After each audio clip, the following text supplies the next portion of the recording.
What is happening, y'all? trueeevil here, and in today's Blue Protocol video, what I want to talk about is how to maximize your ability score this week. The reason I want to talk about this is it might seem difficult to figure out how to increase your score the best you can, because you're going to hit the level cap today and just be like, what am I supposed to do? I'm only getting like 2 to 3 points of ability score every upgrade, and I want to get these high requirements. As you can see here, floor 30 says you want about a 14.5k ability score, as well as master mode is unlocking next week and the weekly raid, so you're just going to want to have the highest ability score possible. So let me walk you through everything that I am personally going to be doing to make sure I am able to clear the content on Monday. And well, I've already cleared the floor 30, so this is kind of an indicator that you don't need a 14.5 to be able to do the content. It is just a recommendation.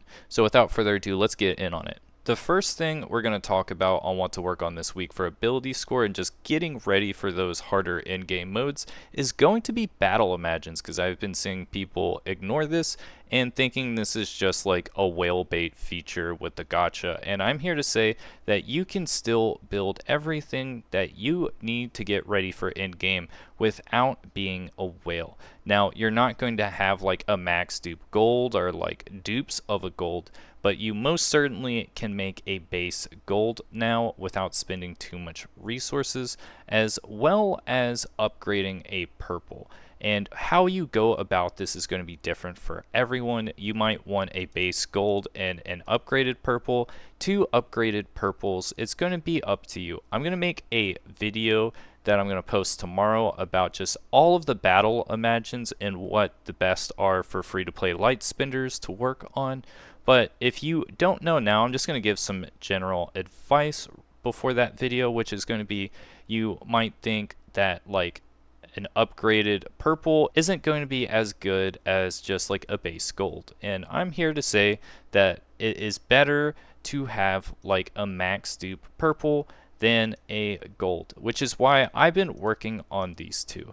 I personally would say it's better to get a max one before starting to work on the other, but because Muku Scout hasn't been released yet in terms of being able to farm, I have been able to get 2 of the imagines for the Brigand Scout leaders, and because I can only get these through those little broken sigils to craft, I am not going to be able to get a max dupe of this by the time the in-game modes are. So I've been working on my Brigand Scout Leader to get them 3-3, because I am planning on going 5-5 on these bad boys, because max dupe purple is going to be better than just like a base Muku Chief. So that's what I've been working on, and you're not going to be able to get all of these from drops. They are pretty rare. I've only gotten 2 purple of those like battle will imagines from the drops, and I haven't gotten a single gold yet, which is why I've been saying to farm and make some money off resources. So if you don't have the gold imagine yet, what I would recommend doing is selling things in the trading center, as well as making sure you're doing guild cargo every day to build up Unbound Luno, so you have enough to afford the gold imagine you want. I am personally going to be maxing out Muku Scout and Brigand Scout Leader for my marksman, but I do want either Tempest Ogre or Frost Ogre for my tank when I switch over to that. So that's what I'm going to be farming for in terms of my Luno. The second thing I want to talk about to start working on towards is advanced books.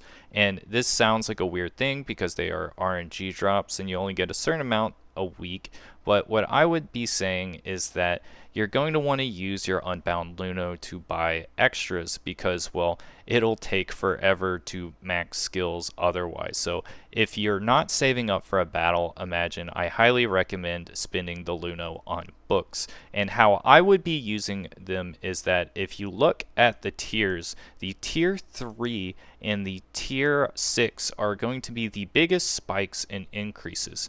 So on the skills that you're going to be using the most, for example, if you are a marksman, The 4 best skills are going to be your basic attack, storm arrow, wild call, and focus. Those are the 4 bread and butter skills. You're going to want to make sure all of those are tier 3.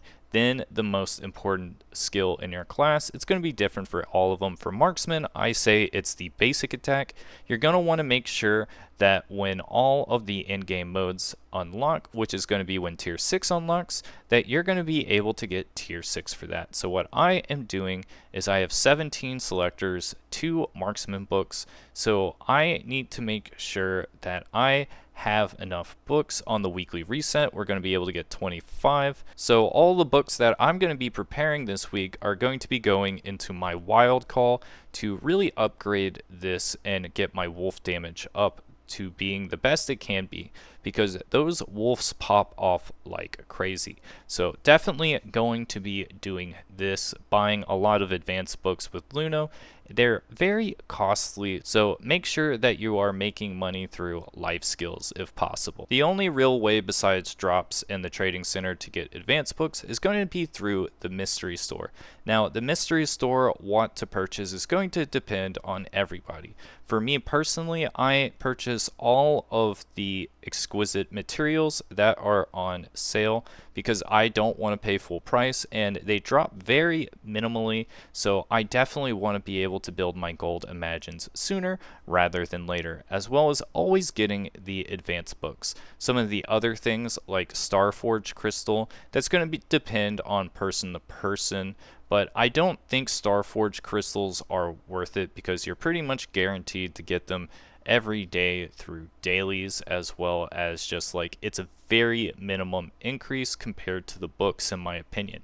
As well as Focus Potion, it costs unbound rose orbs versus bound, and well, I would probably get if it was bound, but you know, I want to make sure that I have that unbound rose orbs for my drip. So pretty much what I'm buying here is just the Imagine materials and advanced books, but you know, it's going to depend on you what you get. Personally, as someone who is a light spender, I am not just going to buy everything willy-nilly every week because I'm going to run out of orbs quickly if I do that, so I don't want to. And if you do have an upgraded version of the pass, there is a refresh, which is really nice. I didn't get this because of the refresh, but it is definitely very nice, especially for that first battle pass to do it. I got this mainly because I'm going to be in Japan for 2 weeks, and while I'm getting my dailies, I want to make sure that I get them quickly as possible, and there's like that 20% increase of extra stuff.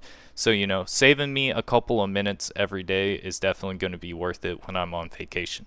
The next thing we're going to talk about is refinement, because I am going about refinement right now in a very contradictory way than what this video is, and because this video is talking about how I am approaching this week, I want to tell you how I'm actually doing, which is if I get Starforged crystals, I am selling them immediately if I have the sellable versions, because of Starforged crystals right now are selling for maximum price, so I highly recommend to just sell these because they're going to end up like reforged stones, which, well, you can barely even sell these bad boys for the lowest price possible right now. So I would say to just maximize on your gains.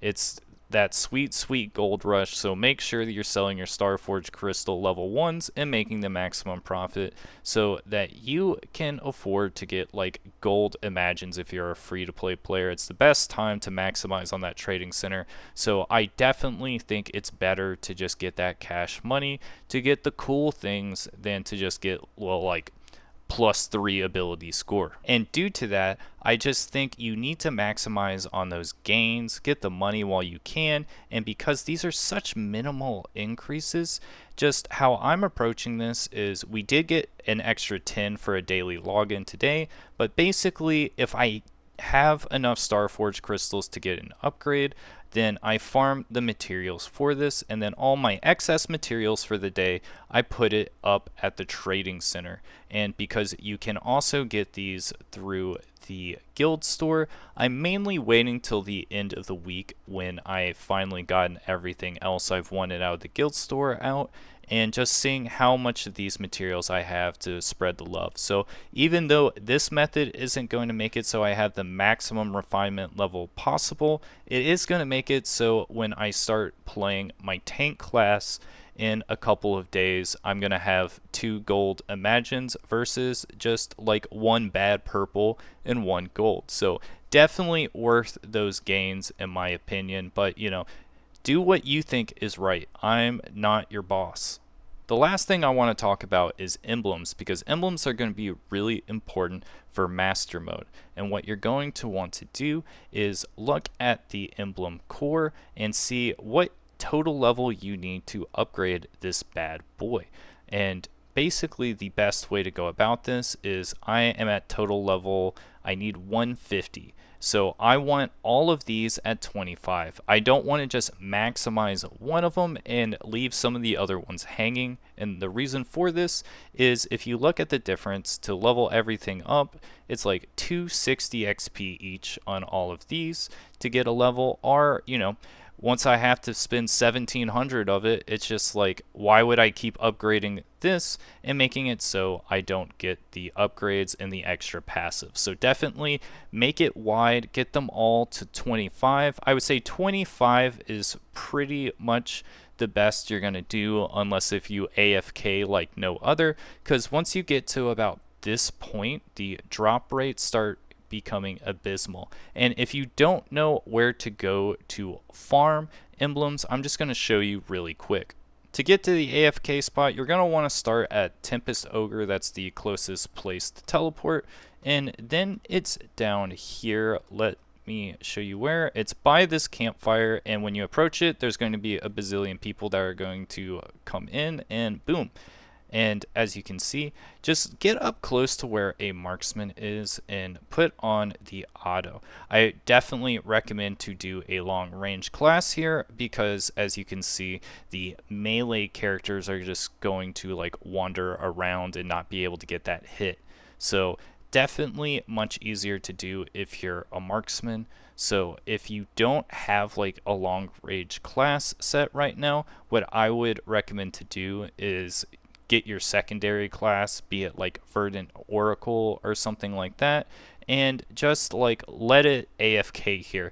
I don't think this is worth farming things like Tempest Ogre to try to maximize on it. Just easier to AFK, and at a certain point you are going to get like a hard cap. It's they're still droppable, it's just very, very low drop at a certain point. I believe it's at around 12k worth of XP, so just like a little note on that, it's going to be dropping way less. But I would still say to try to work on trying to get all the levels to 25 by Monday, but you might have to AFK a lot. But for me personally, there's not a lot for me to do because I've already cleared the vault floors. So let me know in the comments if this was helpful, what your ability score is, and if you are looking forward to the new areas to explore this week as much as me. And be sure to be on lookout for that new Battle Imagines guide. See you guys next time.